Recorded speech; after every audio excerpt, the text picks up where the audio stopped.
expatsportugal.com. Just trying to finish a hastily munched Maria biscuit. Do you have a new favorite Portuguese biscuit? Maria, I just met a biscuit called Maria. It's a classic. It's like a rich tea, but better. Munson here with the Good Morning Portugal show. And my good buddy, because it's hump day, it's Ask Anything About Portugal Day. Michael Heron from Avanlight is here, everybody. How are you? Have you been munching on anything? Good morning, everyone. Good morning, Carl. I'm good, thanks. So are we talking about rich tea biscuits? What is going on already? I've got my, these are my Marias, which is the classic dunking biscuit in Portugal, of course, isn't it? How many of those have you munched so far? It's impossible to have one or two because you think I'll just have one or two, and then before you know it, half the packet has gone, and you're wishing you had more tea in which to dunk them. Said Maria's, and these, of course, the fascinating thing about Maria biscuits is they pop up in. Sorry about the presentation. With catering, it's all about presentation. These should, Mrs. M. Why aren't these on a piece of china in the office here? Say something about broadcasting as well, mate. These bad boys. Have you heard the expression "faces for radio" before? we definitely have faces for radio, mate. Stop it. Please don't make me laugh already. I mean, it's inevitable today because there are certain people who comment here that can trigger us, and not in that emotional way that is so common these days, but trigger us into a moment of Mrs. M's been on before me this morning. That's why the controls are all different as well. What about this one? Does that sound better? No, my reverb's been switched off as well. Effects. Oh, okay, we're all right. We're all good now. My goodness. What I wanted to say was these end up in desserts as well, don't they? Soaked in some sort of creamy substance or chocolate or something like that. Have you ever seen these sunk in a dessert? Do you know what, mate? It's fascinating you say that because one of my criticisms of Portuguese cuisine, and there are many, to be fair, especially with doces, with desserts. But funny again, cheesecake, impossible. And you know, like you think it would be easy. It's just doing the biscuit there at the bottom. So I've never seen them do it before properly, like not in a consistent generic way. But if they've got good biscuits, got the raw materials to work with, then it shouldn't be an issue. So I don't know what's going on there. Call the ambassador. If anyone's found a decent cheesecake in Portugal, let me know, because I find it or at least when I first got here, I found it really difficult to find a good cheesecake. So any New Yorkers will be probably thinking, better learn that trade before you get here.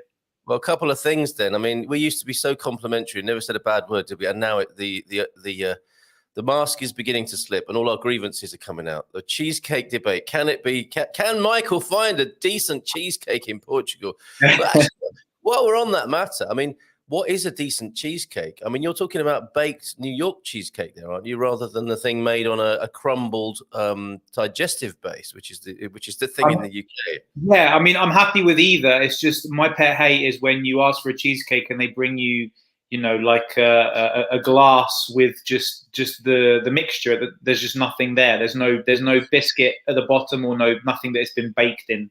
So that's my, because you want that bite, don't you? That perfect bite where you get the biscuit at the bottom that's hard and it's all delicious and it's all together. You don't just want a mess in a bowl. Otherwise, you could just have a yogurt, couldn't you? Michael clearly likes a solid bottom. Gary likes a good dunk in the morning. So what have you been dipping and what into this morning, Gary? Do tell us, Gary. And we're going to get to all these hellos because it's fantastic, Michael. Your fans are here, and I also want to talk about coffee because I saw you sipping a coffee, and I think you're drinking a classic Portuguese small coffee, espresso size. Have you succumbed? Talking about becoming Portuguese and what people like and don't like about adopting the new culture. Have you succumbed to one of those polar bear killing espresso machines at home that uses the plastic capsules? Yeah, I've had one for years, and it's interesting because back in the. By the way, you may have to forgive me for a couple of minutes because there may be someone coming to fix my washing machine today. I didn't actually mention that before, so I may have to leave briefly. But no, what happened was, so when I got my first Nespresso machine, it was before the patent on the capsules had expired. So up until 2011. Only Nespresso could make Nespresso capsules. And then after that, you could buy them generically in the supermarket. But what I found is it's always better to buy the Nespresso ones because they fit better in the machine. But yeah, that's what I've been doing for the last sort of 10 years, having Nespresso coffee. Well, it doesn't have to be an espresso, but having a decent coffee at home is so tempted. I'm so tempted. You would. I mean, I'm a bit concerned because of the. I mean, in 10 years, you've probably created a pile of plastic the size of Wembley Stadium. Yeah, it's not. Yeah, it's not the most sustainable thing. Although I'm quite careful to try and recycle it, because now when you order from this, we should get sponsored by Nespresso before we keep plugging their brand. Let's say an Italian generic coffee brand that was sponsored by a certain actor who's with a barrister. We can leave it at that. So basically, they send you the biodegradable bags that you can put them in and get them recycled properly now. But mate, if you're looking to get a machine, I mean, for one, I try and get the channel sponsored first, so you get it for free. But two, around Christmas time, they do very good deals normally. Very good. I will wait a little bit longer because I'm actually thinking I'm looking like a bit of an old giffer who, how as you get older, you hold on to habits that you of a lifetime. And so when young people come to your house, they're thinking, what is that? Why is he making coffee like that? Or why is he watching VHS tapes still? Or when you get in the car, why are there cassettes in here? And it's like, it's a culture shock for the young. But to you, it's nothing because, I mean, you're not old enough to do anything like that. But it occurred to me that with my corduroy slippers and my cafetiere, I am looking like a bit of an anachronism from another decade altogether. A remnant from a bygone era, maybe. Yes, that's right. Absolutely right. Offering people a Werther's original as I go. Would you like some coffee and a Werther's original? And people are thinking, that's okay. Thank you. But there's something comforting about that as well, isn't there? And I think it's important in life to have the right combination of, doing things that comfort you. And, people could call it you could call it an anachronism. I just call you old fashioned in a very charming way. So there you go. You're so nice. Okay, well, the Avanlight, in case you're wondering, Michael at avanlight.com is how you can get in touch with them. Consultancy. And I've already feel like I've had some this morning. I've been told I'm charming and old-fashioned. So where do I send you? Where do I pay your invoice? You don't know what to do with that, do you? Because normally I'm just take the mickey out of you. But when I'm actually nice to you, you don't know how to deal with it. I'm wondering what's going on. You're getting me into your full sense of security that there's going to be a prank of some sort. Andrea, and a lovely fishing picture there, looking like, I think that's, talking of anachronisms, and no, this isn't leveled at you specifically, it's more the photographic style, Andrea. That's an Athena poster from the 1970s, isn't it? With a dappled light on the water and the pink t-shirt, very nice. Hola, bon dia, we made it to Portugal, fantastic, we're in Guarda. Yeah, Andrea, fantastic. Keep us updated. Yes, there you go. Your software for your soul has been updated, as Michael's saying there. It is a soul software update when you come to Portugal. Wishing everyone a fantastic day. So they're in high spirits and have probably drunk some proper Portuguese coffee, not out of a cafetiere. Although they're in a camper van, so they might have all sorts of devices in there that they brought from home. Bom dia, alegria a todos. Feliz hump day. Onde semana entra na segunda metade. What is a metade? Akuna Matata, maybe. I don't know. Matty, what does that mean? And Joao F. Good morning, Andrea. Welcome to Portugal. There's an official welcome from a Portuguese person. We love those. Wish you all the happiness in this country. Isn't that a fantastic welcome? I don't know where you might get that around the world. And Andrea, great news. What's the plan for the next days? Great question, Matty. Property sightings. How can we help is the other question, Andrea. And yes, thank you so much, and to Matty. Today, we're going to spend the day at the dam, the barragem. We are going to sup, kayak, and hopefully fish. That's the life, isn't it? What an amazing plan for the day. I'm jealous. Can I come? Yeah. Some people will be, straight into the bank, then down to finances for a NIF number, or the other way around. These guys are taking it easy. We approve of this, don't we? Sup, presumably a Netherlands expression like the British one, to have a drink, or is it something else, I wonder? Which dam is that? Does it have a name? Have fun and enjoy, says Matty. Guess the weather there is much better than here in rainy Amsterdam. We're feeling you, and your autumnal weather there in the Netherlands, Matty. I've got although, Michael, how's it looking there? Oh, mate, do you know what? We've had, it's funny, do you remember when we last spoke, we were complaining a bit about the summer and thinking if we were going to have a late summer. It's been the best September I've had in 8 years. and the best October as well. So it's like 23 degrees today, sunny. We're going to have 27 degrees tomorrow. So, compared to those poor people in other parts of the world that are having a proper autumn, it's been, it's been fantastic. That said, there is a sense of autumn, isn't there? Because it cools down more drastically at this time of year. And there can be those contrasting mornings, which I really like, I have to say.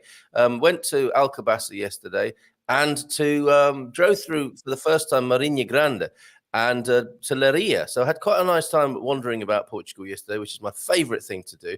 Yes. And the autumnal contrast is there, but as you say, still getting the temperatures well above the 20s, which is fantastic. Not above the 20s, in the 20s, but very, very pleasant. I had to take the pullover off when I got to the shopping centre. Good morning, everyone. We are so happy. It's all about the detail. We're so happy to be in Portugal, says Tom. The city we are in is Guarda. Tell us more, central Portugal. It is an overlooked place, as many places are in Portugal. A lot of people love Guarda when they discover it. Located at the highest altitude in Portugal, 1,056 meters above sea level. How about that? And a good morning from Joao F as well. And yes, back and forth with the greetings in the comments. That's what we love to see.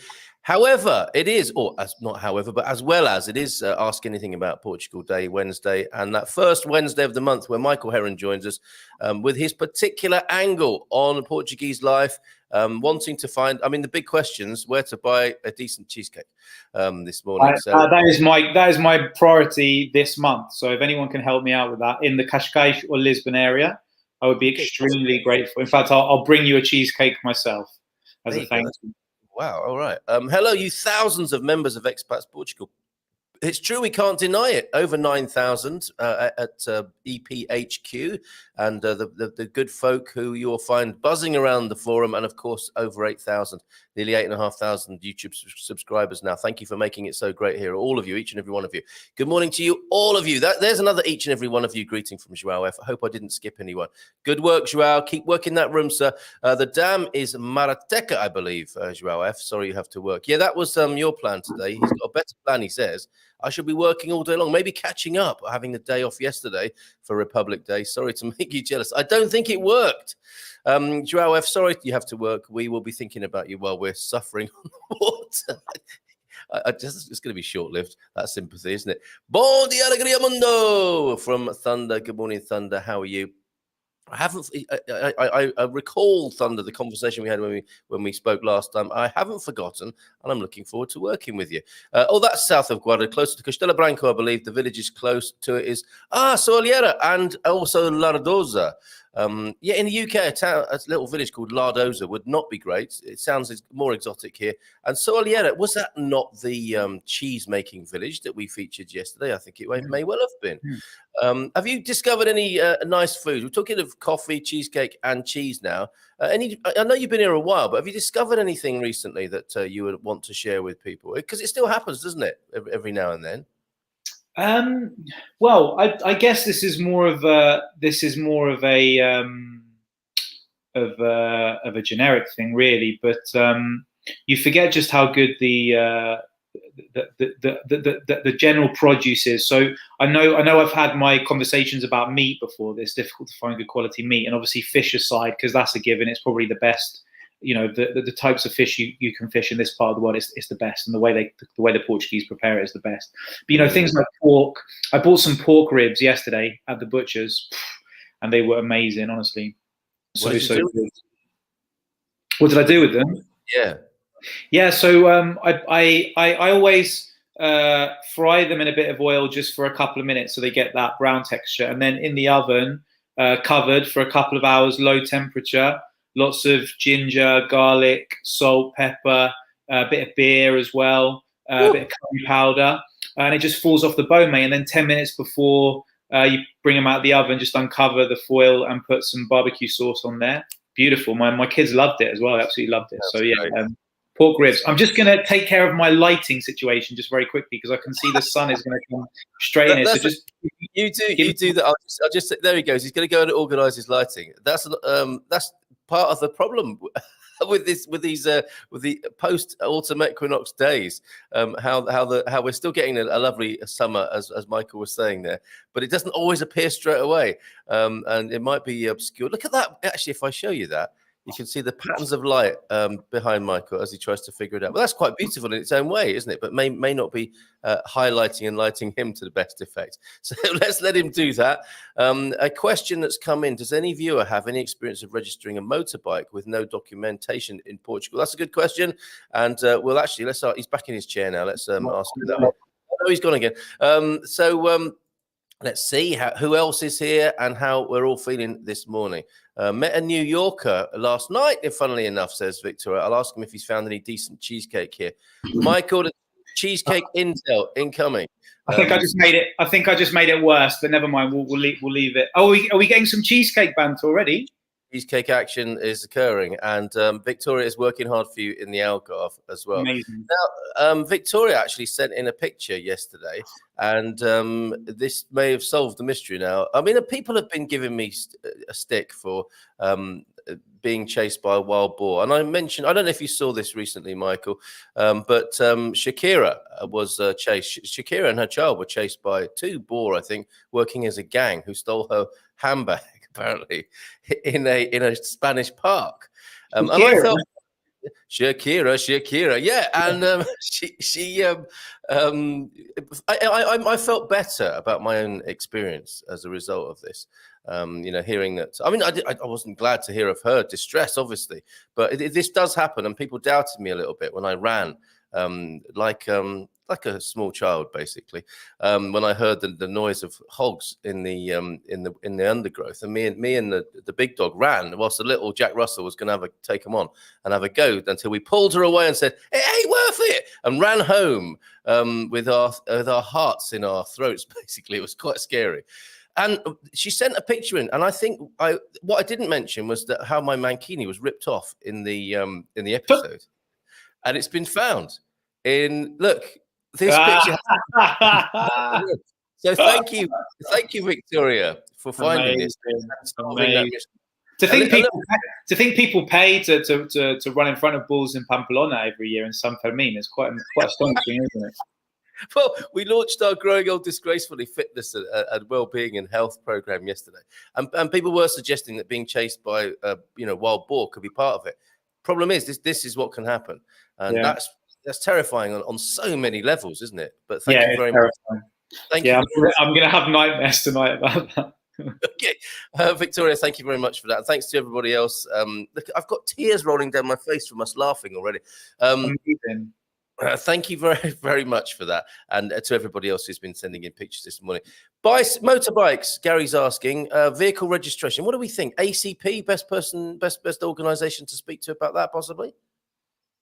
Yeah, I've got some contacts as well that can help with that. Also, don't want to take away from the community, but it can be an issue depending on where you're coming from in the world. But generally speaking, providing the 6-month mark hasn't expired, you have 6 months from when you bring your vehicle to Portugal, providing you have insurance and you have the correct documentation with the car. You have 6 months to register it in Portugal. So you can drive your motorbike with foreign number plates, providing you can prove that you've had the vehicle for less than 6 months in Portugal, but then you have to get it sorted within 6 months. But what if you don't? It should be off the road until you then try and matriculate. Yeah, it should be off the road, because if the police catch you with it, and the GNR have been clamping down a lot on that, especially in the Algarve, especially with cars with British number plates, because they know that tends to be the sort of the biggest that's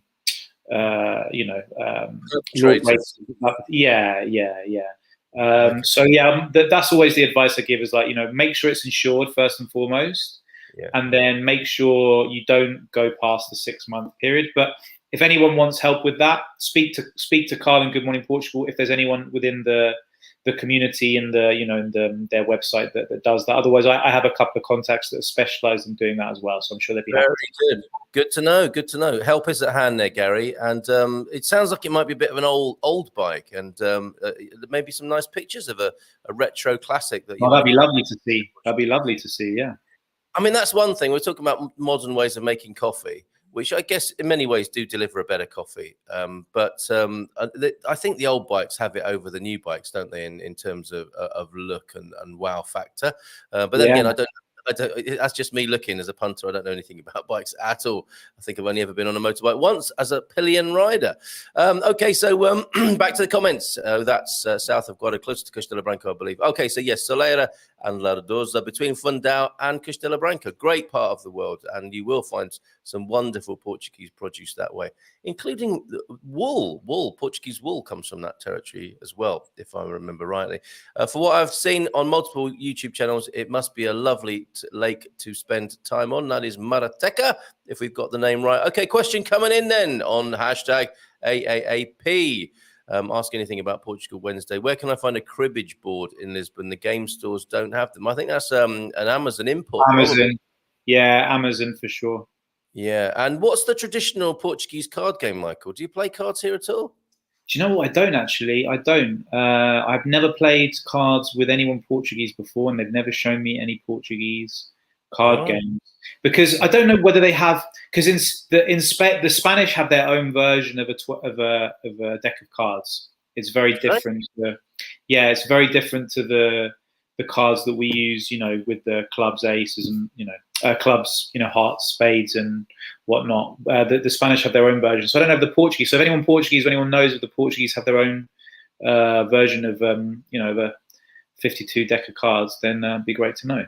Well, maybe post monarchy and royal family, the Portuguese deck of cards just goes from 1 to 10, and then 11, 12, 13, 14 or something, or citizen A, citizen B, citizen C. That's what you lose, isn't it? Is you lose the glamour when you lose the monarchy. I might wonder, in the compass, in the curve of human life, whether monarchy will make a return. If you look at Instagram and sort of the celebrity status of people and what we do to people, maybe, and unthinkable as it is, some countries might reinstate royalty. Maybe they have already, and I don't know about it. But I mean, this is a fascinating subject. It's just a subject that I'm very, very passionate about, and I won't reveal whether I'm a Republican or a monarchist, but you can probably guess by my tone. But what I would say is that it's fascinating that Spain has managed to keep its monarchy, because if you look at all the Mediterranean countries, that none of them do. Spain is the only country in the Mediterranean that has their monarchy. And then if you look at Northern Europe, that's where they tend to keep it.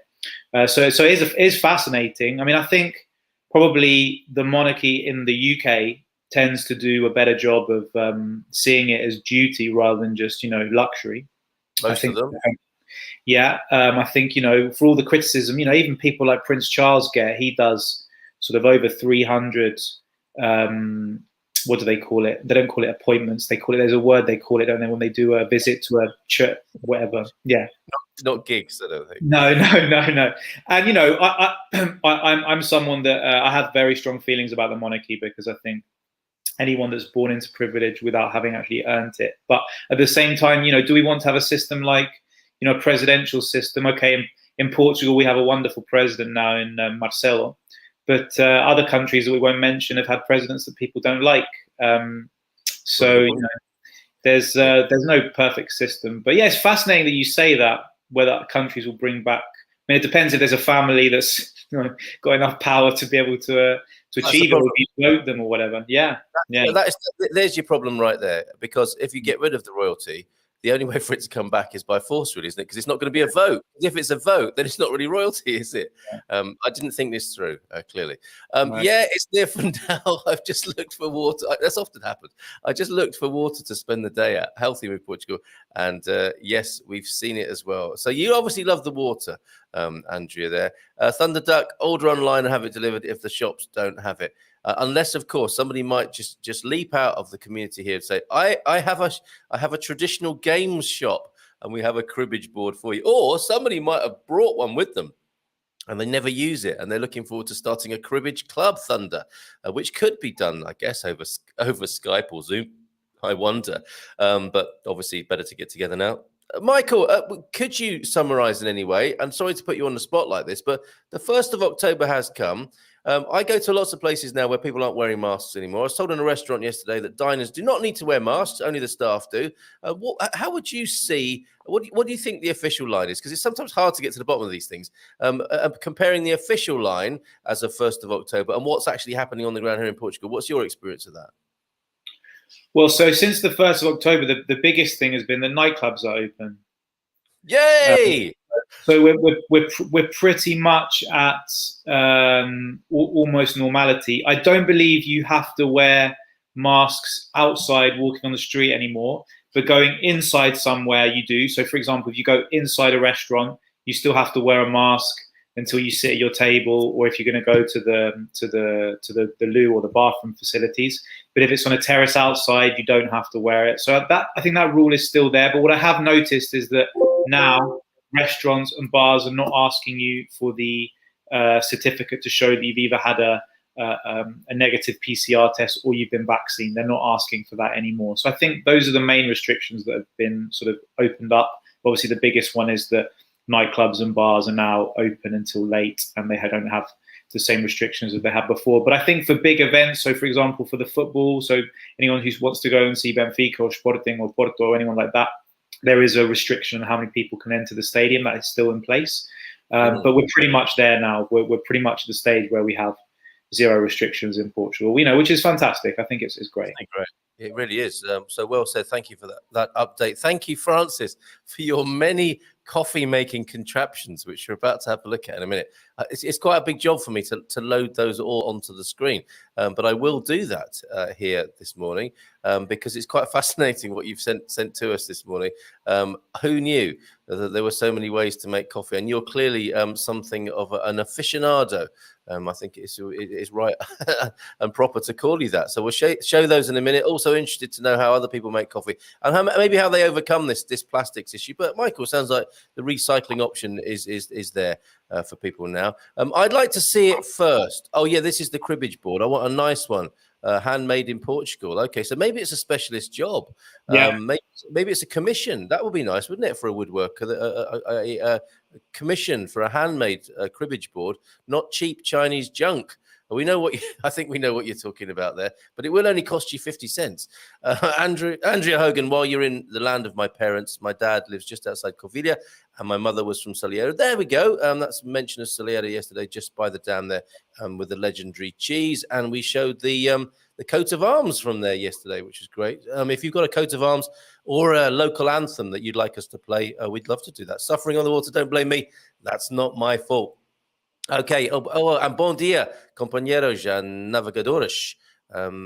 That's friends? What sailing friends? Possibly. Navigators would be the literal translation, but yeah. Yeah. Okay. It's such a lovely area. Your parents were very lucky to grow up here. That was Eusebio, I think, who said that, right? Quem vai apostar comigo quanto tempo levar a funcionar un pouquinho almoço inglês? Yes. So how long is it going to take me to mention a full English breakfast? Yes. Thank you for reminding me. Midlife Crisis World Tour. No one has given me the solution to my question from last month, which is where to find a good full English breakfast in the Lisbon or Cascais area. So if anyone delivers on that and the cheesecake today, I'll be extremely happy.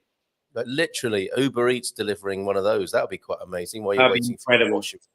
Yeah, and I wanted to say, while you're there, people think it's quite an easy job to be working from home. You've got to deal with all these curveballs like washing machine repairs as well. It's not all easy peasy, is it? Yeah. No, it's true. And when you're doing a program like this, the amount of phone calls you get, I've had about 15 phone calls this morning. Normally, I'm quite lucky. I don't get anyone disturbing me, but this morning has been crazy. So people should know that I'm on this show by now, on the first Wednesday of every month, and not to disturb me. How very dare they? Yeah, absolutely. Yeah. And actually, if you want to take the call and do a bit of consultancy, you've got hundreds of other people who can chip in as well. So maybe take a call and we'll see what happens. Good morning from Gemini app. Gemini, great to hear from you. And from Harrogate, sunny but cool. TikTok. Nearly. How many days actually, Paul? Have you started a day countdown quantity? Bon dia, Carla. Michael from Jim White. Hey up, Jim. Sorry we weren't with you last night. Saturday nights now for the Feel Good Portugal show from 10 o'clock. And the Grim Reefer. That's a good name. That's a very good name. Yeah, I didn't want to say anything about it. Well, it could be a bad name. You don't want your reefer to be grim, do you? So, or an anti-drugs project. couldn't it? It could be, it could be warning people against the perils of the devil's lettuce. Good morning to you, Grim Reaper, and I'll extend that to Michael as well, as Gemini is there. Andrea, we've come some way into the comments now. We're nearly up to date, Michael. Buon dia alegria, wet in Norfolk today, so a familiar part of the world for you. Yeah. Bon dia, Carla Michael, from a glorious morning in Praia da Rocha. There she is in Praia da Rocha, taking fabulous photos. Bon dia, all from Pippa Young. We have Maria Biscuits here too, but you need to get some rusks. And rusks, not the is that a Maria rusk, or is that two different kinds of biscuits? Yeah, and actually talking of being old-fashioned and charming, when you get old and you're sucking on a Farley's biscuit because your teeth are giving up a bit, that might just extend that description a little bit too far of being old-fashioned and charming. Good morning, friends. Hope you're all good. Greetings from sunny Cape Town. 29 degrees today. Last day of isolation. Oh, no, I didn't know about this. The Rona hit the whole family. How have you been? How was it? But happy day today. Last day of isolation happened one day before the second jab. So, Francis, you had symptoms, or was it grimmer than that? I hope not. Hola, bon dia. Today's jazz funk track is Funking for Jamaica. Of course it is, by Tom Brown. The song is about a famous Jamaica Avenue in Queens, New York. Get down and boogie. I didn't know that Nice. fact. That's great. And we have started a collaborative playlist. I'm going to find that now for you. We have a collaborative playlist. Yeah, for the old funk, Good Morning Portugal. But I mean, these are good ones from the soul, funk, and jazz canon. Okay, or Arsenal. I mean, other we could have a morning playlist, couldn't we? I'd love to play music on this show, but I'll just get struck from YouTube immediately. Who knows what might happen in the future? But a morning show with a bit of music would be amazing. The Spotify collaborative playlist is now in the comments, Capricorn 12. Let's have some fun with that. All the old funkers gathering around the good ones there. So yeah, please chip in, and thank you for that one this morning. Absolute classic, Funking for Jamaica. Morning, gents. Nothing like a good dunk in the morning. I think we've covered that. I love Guarda, says Louise there, congratulating Andrea Anton. And question, that's what it's about this morning. Is there a really good national store where you can get proper steaks, or should you try and use a local butcher? Now, you know about meat and steak, don't you? Mate, this is a topic I could talk a long time about, my friend. All I can say to you, Paul, is, and I've spoken to multiple people about this in Portugal, including farmers. And what they always say to me is that when it comes to cows, so when it comes to meat, given the climate here and the expense, you will very rarely find cows that graze in the way they can in countries like France or the UK. So the quality of Portuguese meat, unless it's the Azores, tends to be not as good as you'd be used to if you're coming from the US, UK, Spain. You know, Argentina obviously would be the most famous one.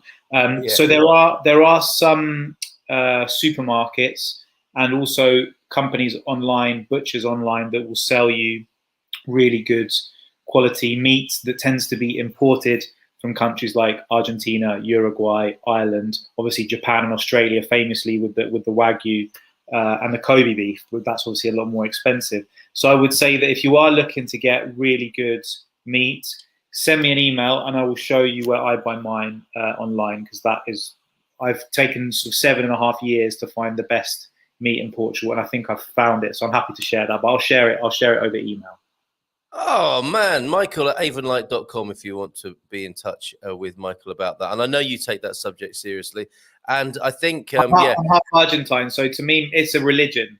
Good steak is a religion, and as I said, it took me years and multiple frustrated visits to and from supermarkets and butchers, and it's not the fault of the infrastructure here, it's just that you will not find good meat in general because of the way the cows are reared here. Is that a word? Did he say reared with cows? I think so.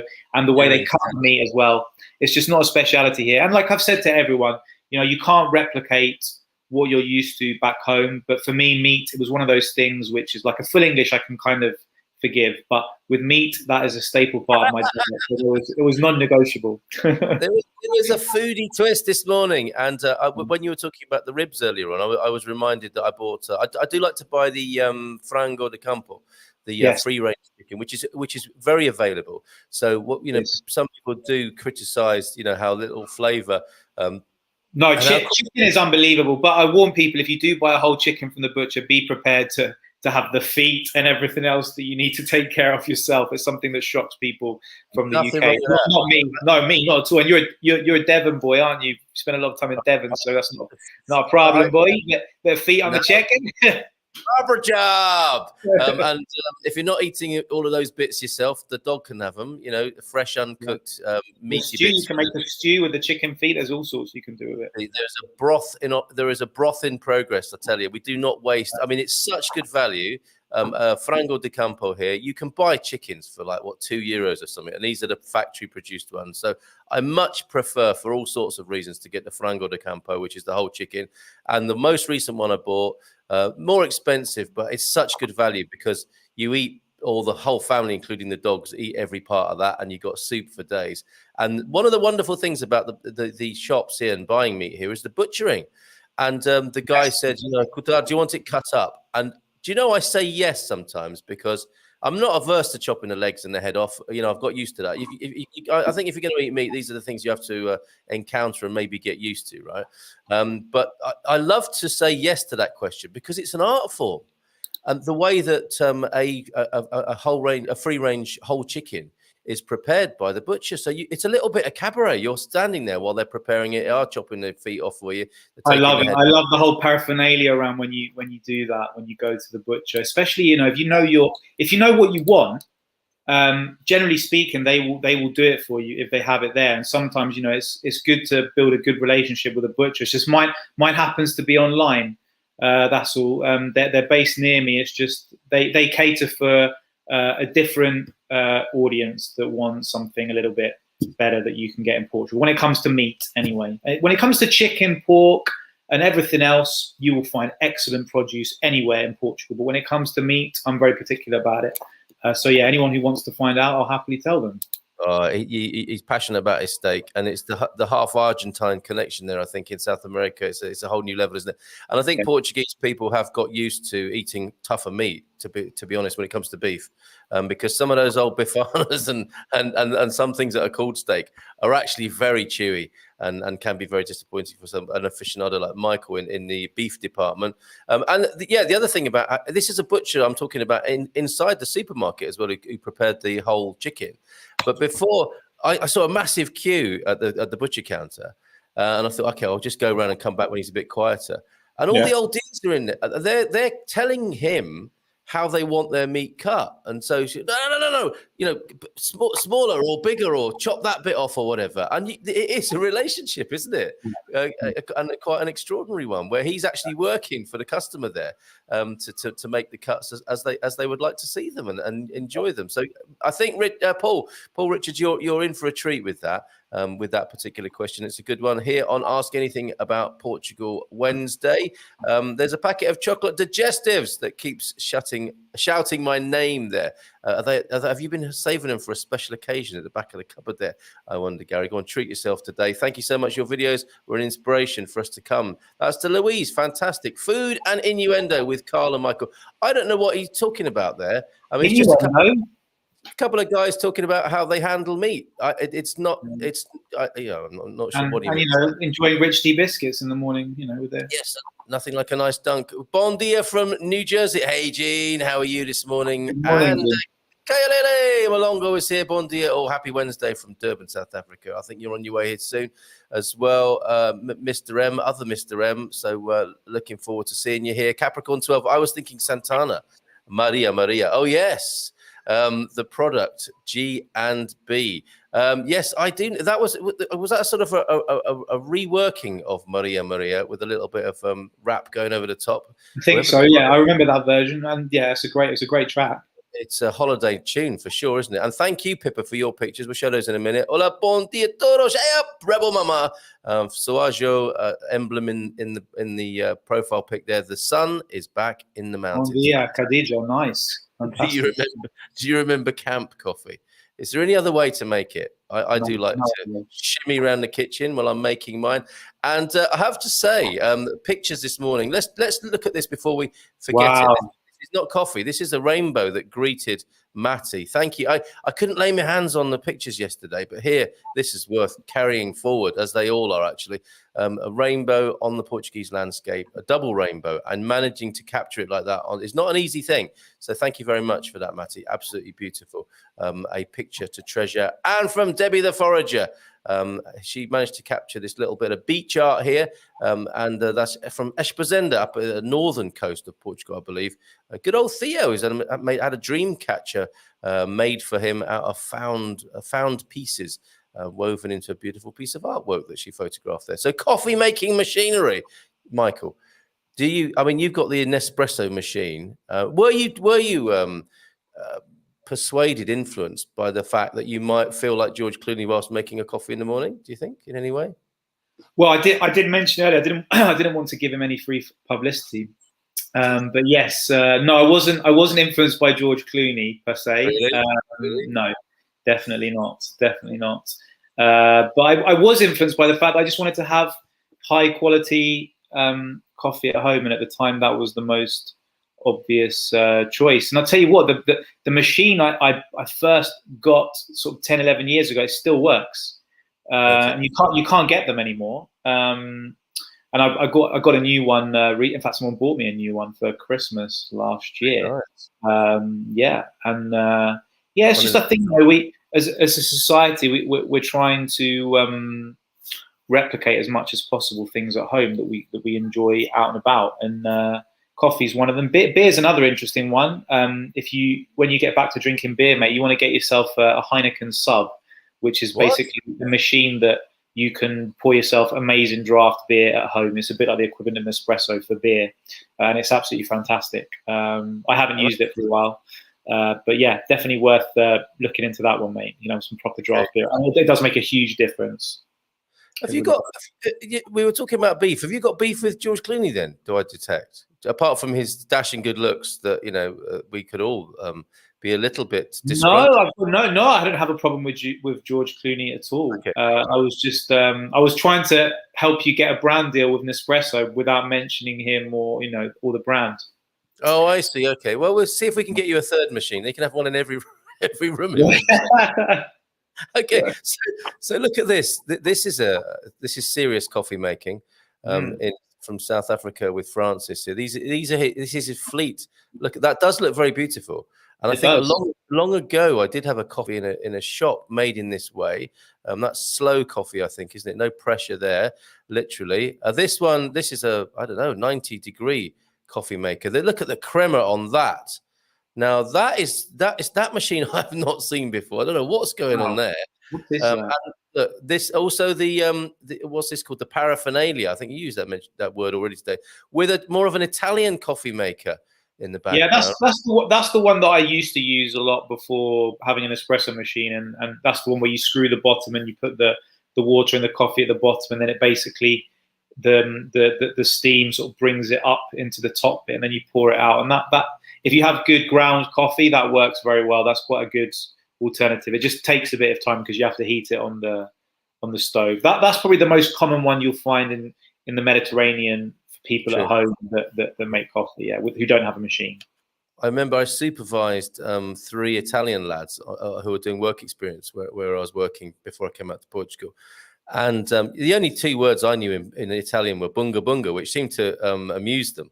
And as a leaving present, they gave me one of those coffee making machines. But before they did, they made me a coffee in it. And I don't know if they were pranking me, but I thought I was going to have a heart attack. You know how you pack in the coffee with that machine, don't you? Before you screw it together, they were almost standing on it to try and pack it in. And these lads were drinking really strong coffee. But that's how it goes in Southern Europe, isn't it? When you get the fatigue of the hot weather, you need something to put a spring in your step. So there we see that. Is that 2 things? Is that 1 thing? Have you ever seen anything like that in your life? But with the Porto Bridge in the distance, isn't that fantastic? Talking of coffee, incoming. Thank you very much. Cheers, Mrs. M. Beautiful. Michael Heron's here this morning. Yeah. Hello, good morning. Yeah.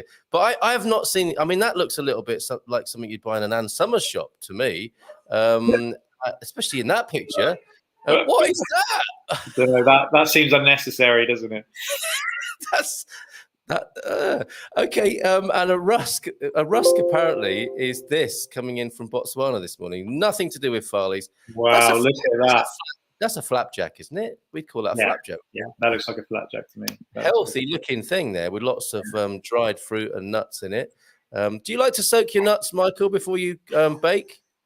I love to soak my nuts before I bake. Yeah, it's nut soaking is the way forward every morning. Let's go back to the comments then.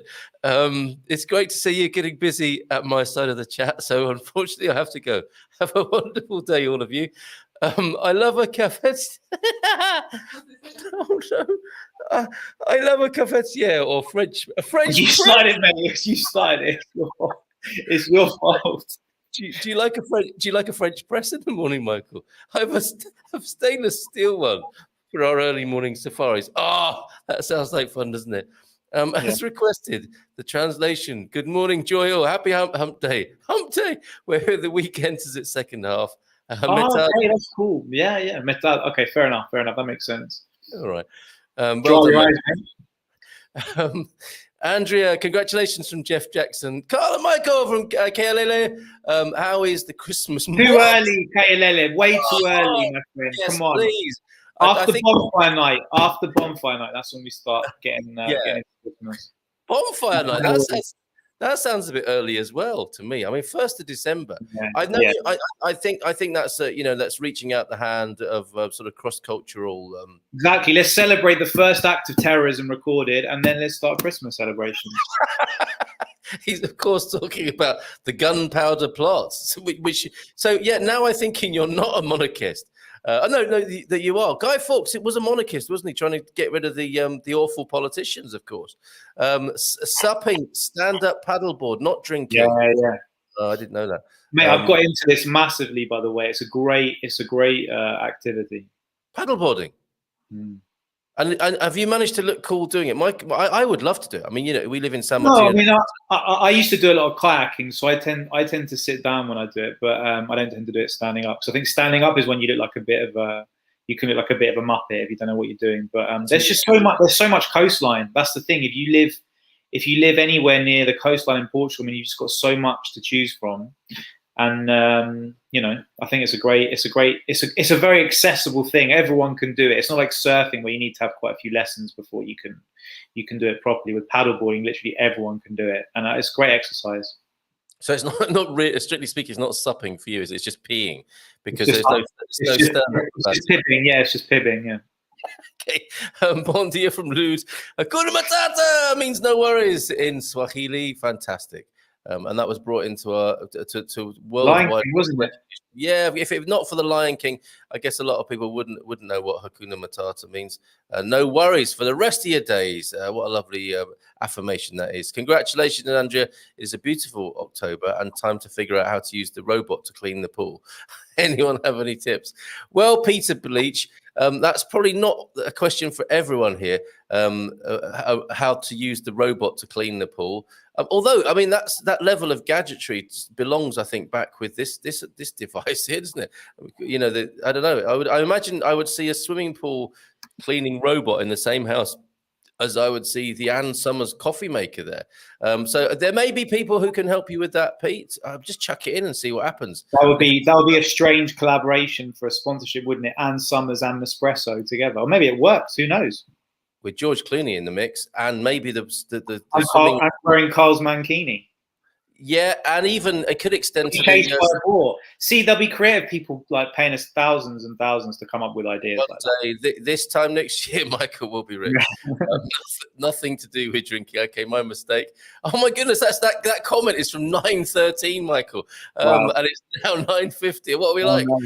I think I was just about to type Hatu True Lol and Bon Dia Louise. I don't know what that means, but we're going to move on. Does any viewer have an experience of registering a motorbike? So we've covered that, Gary. Any other questions for Ask Anything About Portugal? Michael Heron here this morning on Wednesday, the hump day, of course. Thunderduck's got to leave early, and I've just unearthed a whole load more. Oh my goodness. Let's just if you can, please put hashtag AAAP. Hide current comment. Oh my goodness, there are so many now. I can't find where I was, and I think we've lost some. We have lost time, yeah. We have lost time. Because some people started at like 8:20, which is incredible. It's like 40 minutes before we came on air, which is very humbling. So it's a Portuguese person selling the bike. That helps. So it's a registration of a Portuguese bike in Portugal. You presumably just go to the same place where you do your licensing, and I forget the name of it. That's different. So it's not an importation. Yeah, that should be relatively easy. You can look up that information. Yeah, I can't remember the name of the office, but it's like the motor registry where you get your little plastic credit card that tells you own your car, Gary. I would have thought you'd go there. I prefer homemade, no electricity required types of coffee making. Pictures sent. We've shown them, but must admit that Nespresso are doing their best to recycle, and pods these days are mostly made from recycled pods. Excellent. I feel so much better about getting one of those. Grim Reefer, is there an automobile club or road assistance in Belgium? I would try them first, as the box needs to be connected to your bank account. That's about obviously. The transponder. Sorry, we were so many comments this morning. We the robots have taken some of them away. With it, it's overloaded the system. Hank, I know, sent us a greeting to all the beautiful people of the community. And John Gibson, you're a legend. I mean, I think we've had a picture from him from the cockpit of his airplane. And then is it called a cockpit on a tugboat, a pilot boat vessel? Sorry if I've got that wrong, but you're a the deck, isn't it? It's the deck. He's on the deck. He's on the deck. He's in the cockpit. He's like James Bond. Have you seen the new movie yet, Michael? I haven't. Is it already out? It's out in the last couple of days. Highest grossing Bond movie ever. In Portugal. In Portugal, it's out. It's out in Portugal, mate, in the cinemas in the last couple of days. We'll be traveling. We'll message when I get home. The only thing he says he can't drive is a car in a small Portuguese lane. I don't believe it. Rematriculation, I believe it's now a year because of COVID. I hope so, as mine is still going through. Okay, so maybe an extension from the 6 to the 12 months. Monday, I got a bill for, 2014 to 2016 taxes on a used car I bought in April of this year. Actually, not a bill, sort of threatening letter. This does happen, and it's not a good look from finance. It says I can ask for a hearing. I am contacting my car dealer, and I know he will take care of it, but not nice to get. It's not. That's awful. Watch out if you buy a used car, I guess. My goodness. Yeah, that is one of the more awkward sides of Portuguese life on the roads. There is that bills that can turn up years afterwards. Are there a lot of local coffee roasters in Portugal? I'd support local rather than other. That's a great question. Michael, do you get down to that granular level of getting your own, of roasting your beans as well? Yeah, I don't know if we're at that hipster level, of East London that we have in Portugal. But no, I'm obviously joking, Francis. I would say that in Portugal, I don't think something like that has the same value as it would in other countries, just because the generic standard of coffee is so high. It's so good. So Portuguese companies like Delta, they do amazing coffee, which is really strong, which the Portuguese love. But I'd say if you go into more cosmopolitan areas like Lisbon and Porto, you will find more variety in terms of the coffee from countries like Colombia, and you can buy your coffee roasters from those kind of places. But in my experience, I'm yet to see it. It's a bit like do you remember Subway? The fast food chain. You don't see them in Mediterranean countries. It hasn't really worked because here, sandwiches like in Spain, Portugal, it's such a big deal. So Portuguese people, they don't value it in the same way that they do, say, in the UK or the US. So there's a reason why some of these businesses don't take off as much in countries like that. Yeah, pret a manger is not going to happen except in an airport, is it? Let's forget it. Yeah, exactly. Okay, I've seen people playing cards in the pub but don't know the game. Okay, well, there's a great chance for you to practice your Portuguese there, Thunder. Matty's got 4 vehicles to matriculate, so good luck with that. And thanks for the info. We'll do some digging around. So I know Matty well enough to say really mean. That was really, really mean. No, he'll have taken that well. He'll have seen the funny side. Please do call me on Portugal in January if you're there. Again, it's not an answer we'd have given months ago, is it, when we're all polite and nice? Things have changed around it. I wanted to ask if I can transport my old car that needs restoring and stick it in my barn without having to register it on Portugal plates before it is restored and able to be driven. Mark Smith, good morning to you. I don't think we've seen you here before. That's a great question. I think you can do that, but check with the ACP.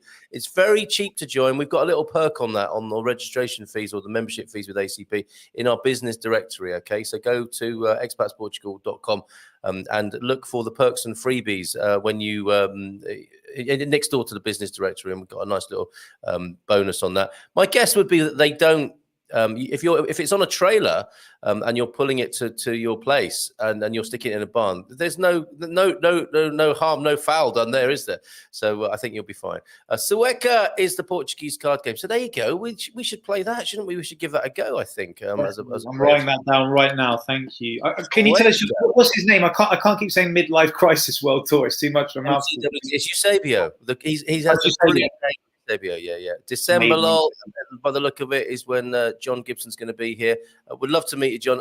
Glad to hear that. Thanks for watching, says Louise. Okay, I'm going to scroll through to see if we, beyond this kind of chat and to and fro, which we love, but I want to try and find a few of the ask anything about Portugal questions, or yes, things like this. The old Portuguese men in the square all play Sueca. I think I never saw one playing it. Sueca means Swedish. Not quite sure why. So, do you know what? I think there might be a bacalhau connection there, right? Because that's where the fish comes from, isn't it? And maybe the Swedish traders brought that game with them. The fish is Norway. The bacalhau is Norway and Iceland. Oh, okay. My mistake. I really should do more research. I already do a couple of hours of research every morning. I need to do more. There's been studies done that show the governments with presidents almost always descending to some sort of authoritarianism. Generally a bad idea, according to them, to have presidents. And what's the comparison? It depends how much power the president has, or if it's just a figurehead, like in countries like Portugal, where the president is more just like a figurehead that they wheel out for, diplomatic situations, like a bit with the monarchy in the UK, whereas in the US it's very different because the president has a lot more power. So it depends on the power. I think presidents can work well because it's something that's voted. It's a democratic process. And when you get a good president like Marcelo, who's done wonderful things, and it can be great. When you have presidents in other countries that have other reasons for wanting to be president, perhaps not so great. But yeah, let's not go there. Just go there just a little bit longer, because they should settle it with a handshake, right? Because Marcelo, the legendary handshaker, he won that one. He won that battle. Maybe they can have global presidential handshake tournament, and we'd love to see Marcelo go all the way to the top, like the futsal team. We haven't mentioned that this morning. Global. Oh wow! Congratulations, congratulations, and a big shout out to my physio Carlos, who's the physio for the Portuguese futsal team. So I'm very happy for him. No way. Yeah. So amazing, and they won the Euros in 2016 as well. So they've done the doubles. Fantastic. Yeah, they've done really well. Yeah. Excuse me, question. Yeah, well done, lads. Is that the vehicle that's been in the country for 6 months, or the person? It'll be the vehicle, right, Michael? Yeah, so basically you can't import. So if you move to, let's say you move to Portugal from the UK, you're entitled to bring your car with you, but you have to have owned it for at least a year before you move. And when you move, strictly speaking, you're meant to bring the car with you at the same time that you get residency, and then you have 6 months from when you become a resident to register your car in Portugal. So you should do that process at the same time. And what you can't do is move to Portugal, having bought a car 6 months ago, wait 6 months and then bring it over and try and register it. No, you can't do that. You have to have owned the vehicle for at least a year before you move. Making it your personal vehicle to stop people importing cars as a business. Yeah, really. Exactly. And it may well be, as Louise says, that it's 12 months because of the pandemic rather than 6. So that's worth checking to give you a little bit more time there. It might not be 12 months, yeah. Hank urging Andrea to make a thread on the forums. That's a great idea. I'm trying to live vicariously through you guys, so it would be lovely to keep in touch. I mean, certainly do that here in the mornings. Let us know what you're doing. But just as Hank and Connie did, if you document your journey in the forum, people will love that, Andrea and Tom, and they will love you for it. I'll bet you the masking is probably going to go away in Portugal pretty soon. There's nobody left to vaccinate, and fingers crossed. Anyway, he says. You see, no, we'll try to use the tax-free one for the car. No taxes for the electric bike, so we'll only have to pay for my other 2 petrol bikes. Okay, so it gets simpler. As the show goes on, things get simpler. Isn't that great? They are officially done shortly. I wonder what that means. Natalie Gray, I would argue that the rich use their influence to elect steer many presidents, and that is a problem. The best example is the US. We no longer have a democracy. The rich decide things. I think there might be a lot of truth in that. Good morning to you, Natalie. Bon dia, 'twas ever thus, right? Even with the monarchies. Bon dia from Antonio F. Good morning, Antonio. Raquel is here. You won't get an argument from me. Best go to Twitter for that sort of thing. And didn't they do well the other night? From beachy side of Southern California. Hola, Carlo Michael. What types of businesses Portugal may be in lack or in need of? I think that is such a good question. What business opportunities have you seen here for entrepreneurial people coming in? English breakfast and New York cheesecake. I thought you might say that. I thought you might in one single restaurant, the kind of Anglo-American cafe bar. Yeah, that would be amazing. Yes. That would be amazing. Anything else? Car importation or selling a mechanics that does matriculation as well. That would be another business opportunity. Yeah, or maybe investing in AI that can track the most asked questions in this forum, and then some kind of expat business that answers those questions. Maybe, I don't know. I bet there's a robot working on it as we speak. A cribbage board shop, or extend that into card games. More generally, yes. Spanish playing cards, Republican playing cards with no monarchy on them, cribbage boards, and Sueca sessions. So there you go. There's a few others may answer that more seriously, but it's a great question, Raquel. What's the deal with the killer whales attacking sailboats in Portuguese waters? Did you see that, Michael? I didn't know. What was that all about?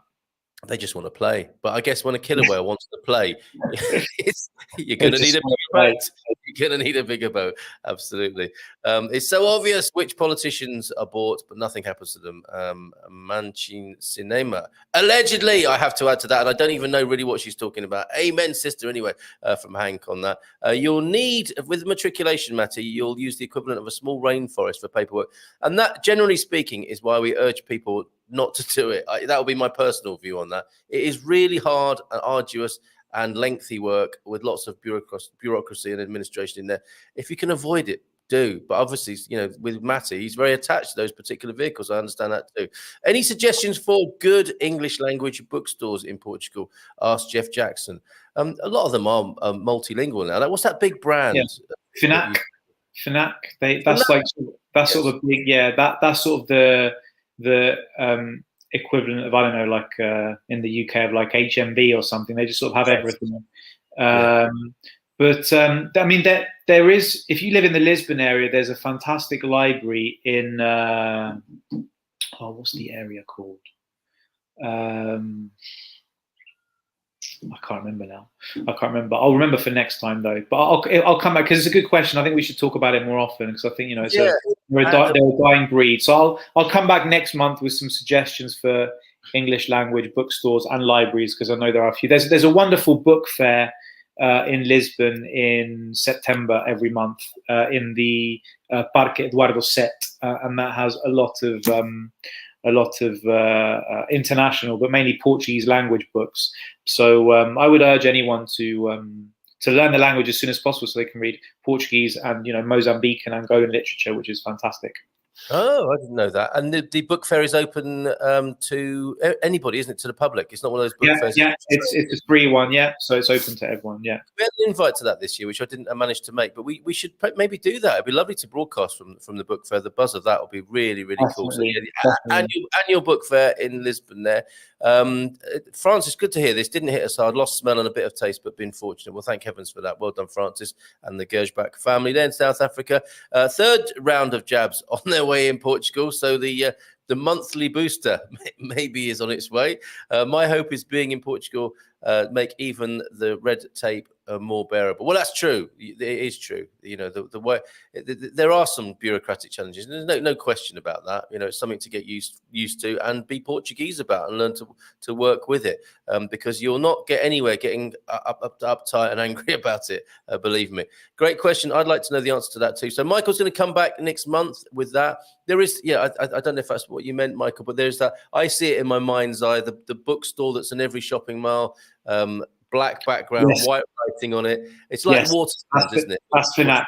Yeah, exactly. No, Yeah. not Fnac. This is actually a bookstore because Fnac Oh, I love. okay. Sorry.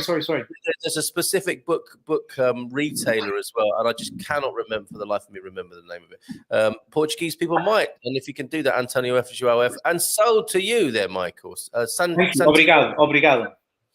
Bon dia, Carl. Late this morning, Diego McKinnon. No problem. And let's just have a look then if we can find any specific questions this morning in the last, let's say, 10 minutes here. Michael's got a washing machine technician to meet. If we can make it 5, I'd appreciate it, Carl. All right, let's make it 5 minutes. No, well, actually, you just answer a couple more, and I'll stay here on my own because I've got a couple of photos to share. The Basement Bookstore at El Corte Inglés in Lisbon has a decent amount of English books. There you go, Jeff. What? The Kachena cows up here in the north are renowned for their amazing free roaming bodies. Michael needs to try some. Did you know about that, Michael?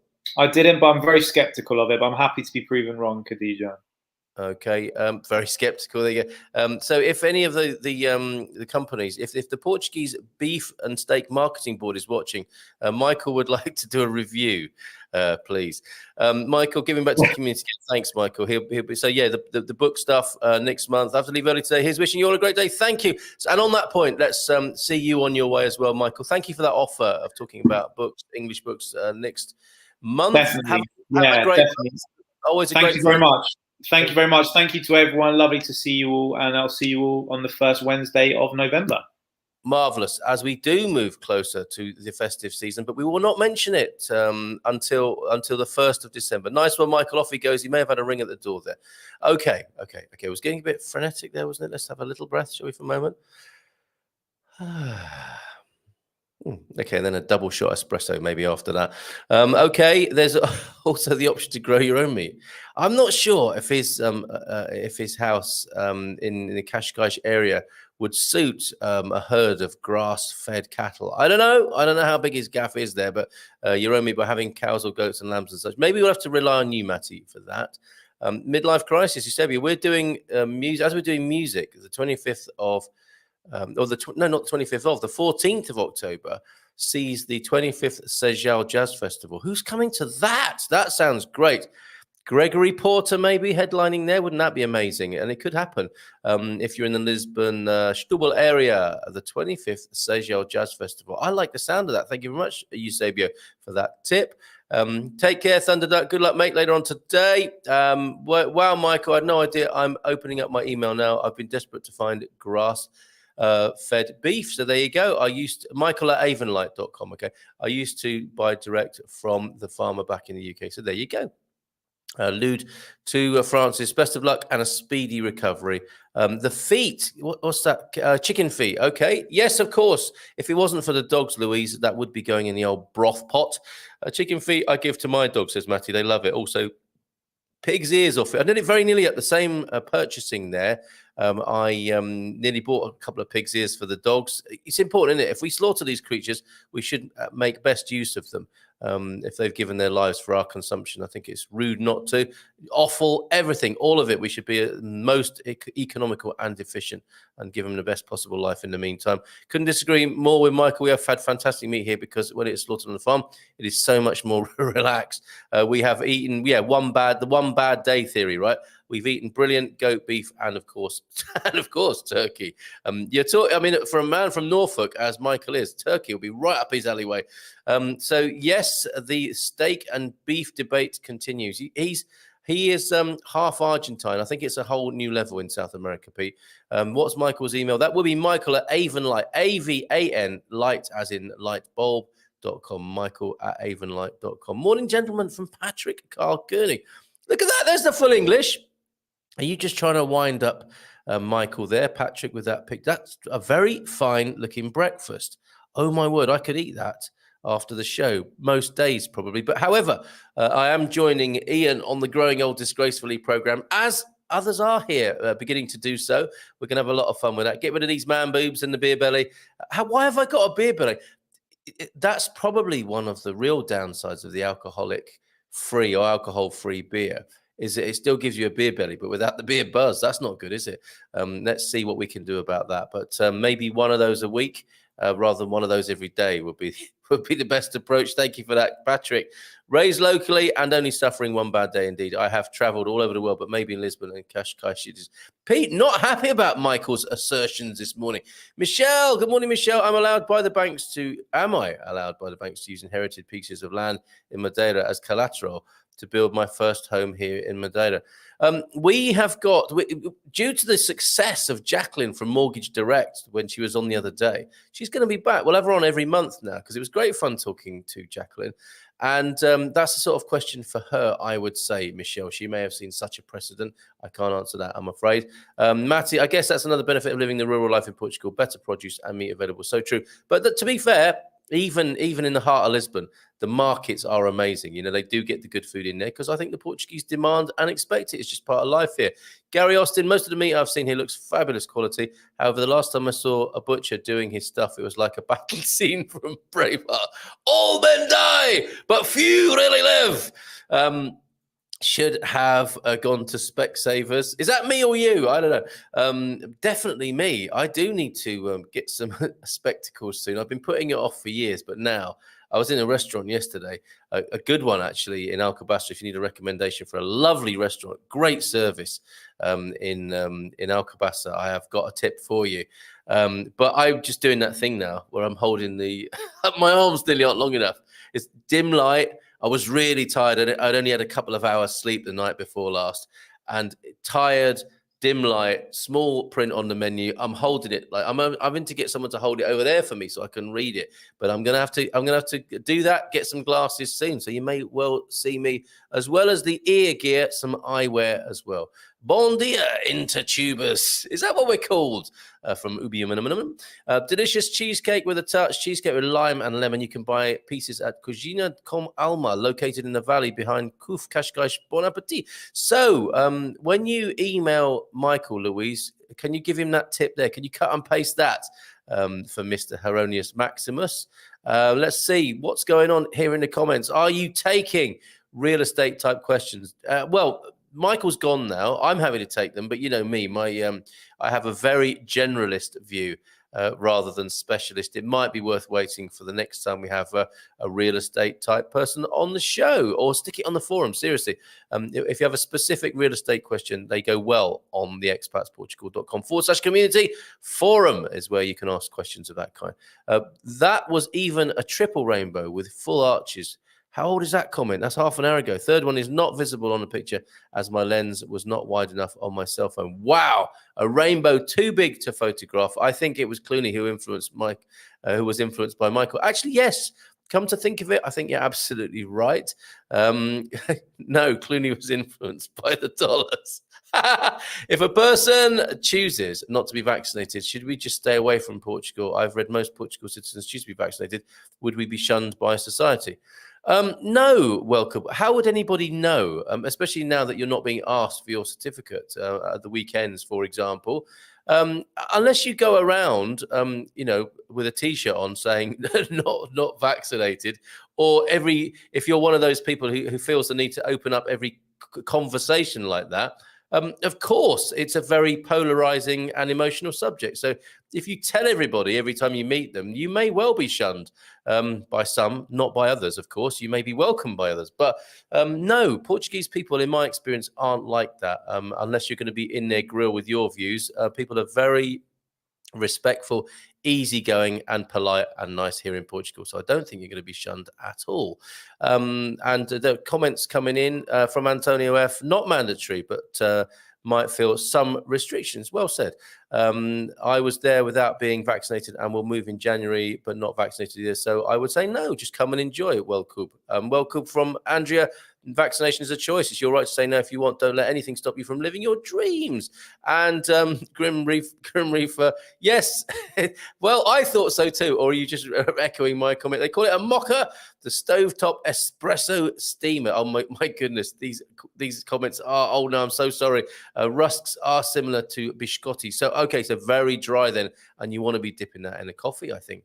Now we're talking. That was a brief flurry of the giggles there this morning. Sorry about that. I don't think it's any different to anywhere else. Is that with the vaccination thing possibly? It's not flapjack. It was traditionally made from old pieces of bread soaked in buttermilk and baked. That's why it would be called a rusk. It was just the appearance, Pippa. None meant. Bonfire night, is that St. Martin's fires? No, I don't think so. That sounds more like a pagan fire ritual, doesn't it? The bonfire night is when Guy Fawkes tried to blow up the Houses of Parliament on November the 5th, which the British still feel the need to celebrate every year with a firework display and a great big fire, if possible. Always soak your nuts to keep them plump and juicy. Nobody likes dry, wrinkly nuts. Well, speak for yourself. Some might, Gary, but thank you for more nutrition and culinary tips. Follow Gary's Instagram.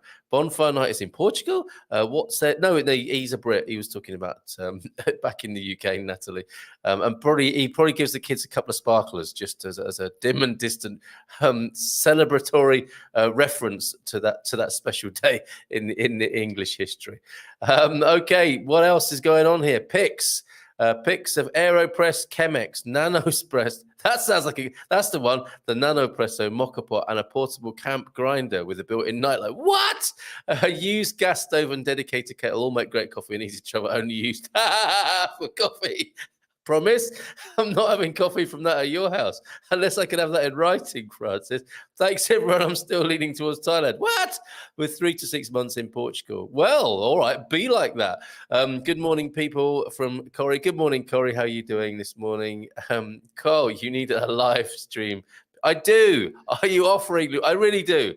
I do need someone else probably now to be working in the comments and just popping them up. And then I'll read them as they come up. And someone else can be the unfortunate recipient of negativity for not reading out my comment. I agree with Antonio F. Don't buy or have the seller provide the papers before selling. Is that, I'm not sure that's in relation to now. We have so many conversational threads on the go, and it's nearly time to go. We have 2 subways on Terceira. So Subway is, and that means the sandwich outlet, not literally 2 subways that have found their way onto the land from out of the sea. Donna, good morning to you. I will catch your replay. I think you're not alone. I think I'll have to catch up on replay too. Would it be a struggle to settle in Porto as a family, as a non-Portuguese speaking? Certainly not. Mitchell Wong Ho. I think you mean, do you mean Portugal or Porto? And if it's Porto, it's certainly not. If it's Portugal, generally depends which part you're in. But generally speaking, it won't be difficult. But start learning now with Mia Eschberish online, and then you hit the ground running. Watch our webinar we did the other night to make you Portugal ready with the lingo. We have the card games. Okay, are usually Sueca or Bishka. Bondi.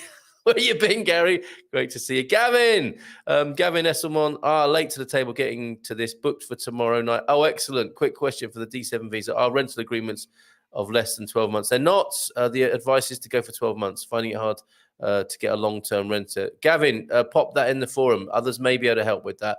Yes, you can register a car in less than 6 months. You just can't do it tax-free. There you go, Matty. Thank you for that. Ubi, our condo association fees and general real estate taxes ridiculously low compared with US. I would say yes. From what I've heard, not from personal experience. Okay, I've heard that the answer to your question is yes in earlier conversations about such. Join the Ask Our Expats webinar tomorrow. There are people who live in apartment blocks who are part of our Expats, Ask Our Expats team. They will be able to answer that tomorrow night. Join the webinar from 7:30.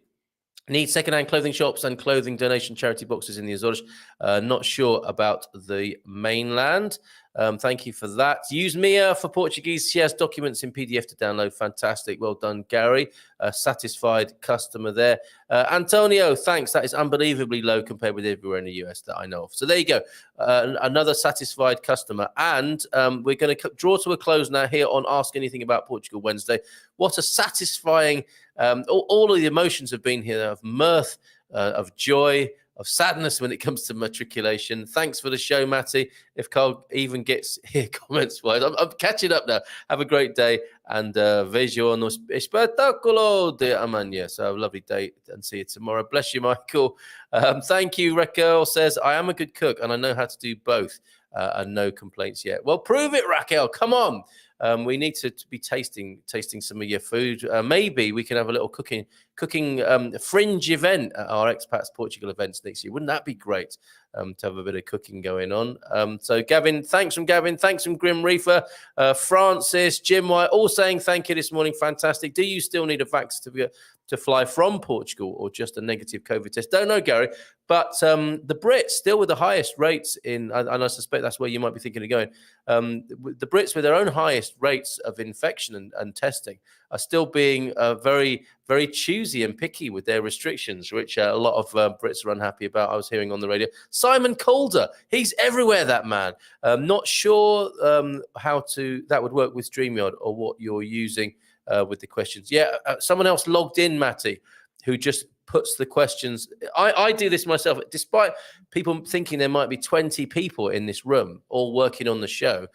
It would be great if someone else was logged in and was clicking on the comments for me. You'll notice when I do a show with Mrs. M, one of us clicks on a comment and the other one clicks on it at the same time, which then takes it off. So you can have multiple logins with this, and you could have someone being a bit of a producer for you, putting up questions, and then I could respond to those. Obrigado a todos from Ubi. Thanks for a great show. You're feeling the need, aren't you? Or my need to finish here. Thank you for sensing that, you intuitive bunch. Thank you, says Pippa. How difficult is it to get a mortgage application approved for a brand new D7 immigrant, considering income and bank account balance is decent? Alex, talk to Jacqueline when she's next on from Mortgage Direct. You've been amazing. We do have that webinar tomorrow night, as I mentioned just now. It is the first Thursday of the month. Is always our Ask Our Expats gang getting together, and you can ask them questions about living in Portugal. And sometimes you can get a room a virtual room, of course, with no coffee supplied out of any of those machines in the virtual rooms, where you can talk more intimately to the Ask Our Expats experts in the sense of they are the people who live here in Portugal and can tell you all about it. And some of them will be the buddies that people are working with as well, the one-to-one buddies in the new Expats Portugal plan. 6 hours of coaching. So if you're thinking of doing an hour with somebody, part of the Expats Portugal plan is 6 hours of buddying and working with somebody who already lives in Portugal, which I think is a great deal and a great idea. But I wouldn't I? And just final comments then. Thanks for another great show. Cheers, Victoria. Thank you for your input. Registered. Those are great evenings. It should be fun. We've got another song to play. Cheers, Carl, Michael, and everyone. Great show as always. Oh, cheers and thanks, Antonio F. Have we got any more pictures? Did I miss anything? I think I'm up to date. Let's end, shall we, with that beautiful rainbow there captured by Matty, which actually was a triple rainbow, if only the mobile. And that's not a bad shot, is it, for a mobile? Thank you very much for that, Matty. A lovely scene there for us to wish upon as we go into our day. And we'll see you again tomorrow morning with Claire, actually, who was on previously with her fitness videos. Is all thinking about, as we go into the colder weather, it seems we're thinking, as we're getting a bit more creaky, perhaps, we're thinking more about fitness. Claire will be on, but talking about making wine at home as well. So looking forward to talking with Claire tomorrow on our move to Portugal Thursday. Take care. Bye for now. Have a great day, everyone. And we'll see you soon. Ciao, ciao.